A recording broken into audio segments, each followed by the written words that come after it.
নিরঞ্জন Kumar Biswas, senior শিক্ষক, জীববিজ্ঞান। শিক্ষকের কণ্ঠস্বর, শিক্ষায় নতুন সামাজিক।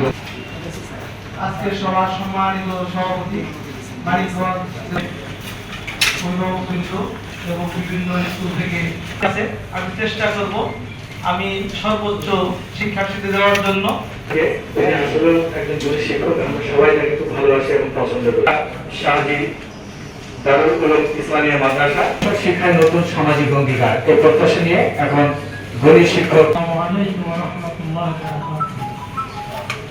বিশ্ব শিক্ষক প্রশাসন কার্যালয় আসলে বক্তৃতা এটা একটু আগে যে তা আমি আমার কাছে এটা ধন্য মনে করি এই জন্য, কিন্তু আমি চেষ্টা করি যে আমি যে শিক্ষক হয়েছি আসলে একজন শিক্ষক তার শিক্ষার্থীদের যে শিক্ষা দিলে